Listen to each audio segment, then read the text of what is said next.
देखिए आज का क्वेश्चन जो हम मेंसुरेशन दिए हैं, ये क्वेश्चन माध्यमिक में कई बार पूछा गया है।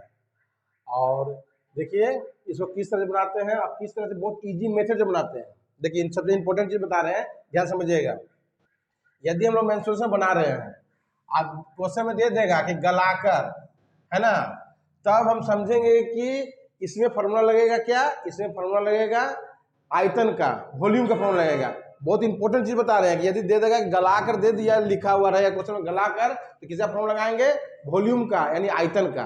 यानी गोलक गोलक का है तो यानी गोलक क्या लगेगा, गोलक का आयतन का फॉर्मूला। तो गोलक का आयतन फॉर्मूला क्या होता है, 4/3 πr³। Okay, 4/3 πr³। देखिए शुरू करते हैं। दिया है कि 8 सेंटीमीटर द्विव्यास वाले एक ठोस लोहे के गोलक को गलाकर 1 सेंटीमीटर अर्धव्यास वाले कुछ गोलक तैयार किए गए हैं। गोलकों की संख्या ज्ञात कीजिए। देखिए किस तरह से हम लोग बनाते हैं। देखिए 8 सेंटीमीटर जो अर्धव्यास वाला दिया है गोलक, वो बड़ा गोलक है। यहाँ लिखेंगे यहाँ पर कि बड़े गोलक का अर्धव्यास। ओके, अर्धव्यास इक्वल टू कितना है, 8 सेंटीमीटर, 8 सेंटीमीटर।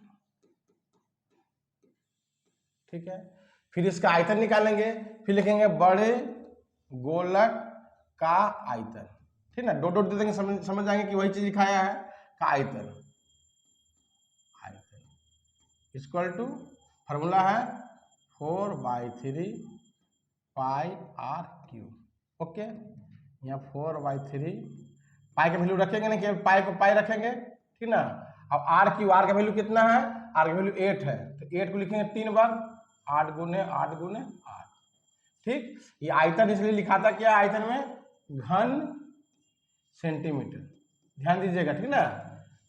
यदि आयतन रहेगा तो घन सेंटीमीटर लिखेंगे और क्षेत्रफल रहेगा तो वर्ग सेंटीमीटर लिखेंगे। ओके, अब देखिए बनाना है गलाकर क्या, 1 सेंटीमीटर अर्धव्यास वाला ना, 1 सेंटीमीटर अर्धव्यास। यहाँ लिखेंगे छोटे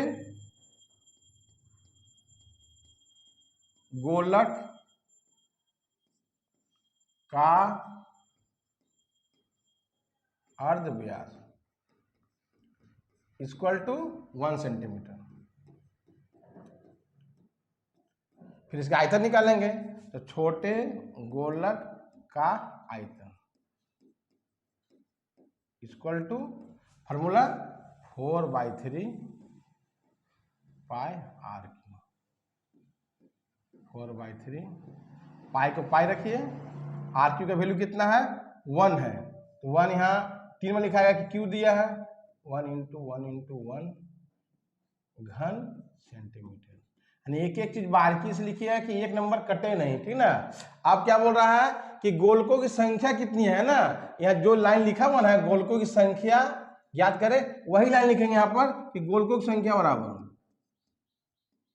गोलकों की संख्या बराबर। अब क्या करना है कि बड़ा गोलक से छोटा गोलक को डिवाइड कर देंगे। तो बड़ा गोलक कितना है, 4/3 गुने पाई गुने 8 गुने 8 गुने 8। और छोटा वाला गोलक का आयतन कितना है, यहाँ नीचे लिखेंगे 4/3 गुने पाई गुने 1 गुने 1 गुने 1। कैंसिल करेंगे, 4/3 कैंसिल हो गया, पाई कैंसिल हो गया, 1 1 कैंसिल करेंगे नहीं, तो तीनों गुना करेंगे, 8 गुने 8 गुने 8 कितना आएगा, 512 गोलक। आंसर हो गया, आपको 4 नंबर फिक्स हो गया, ठीक ना आंसर। Okay, thank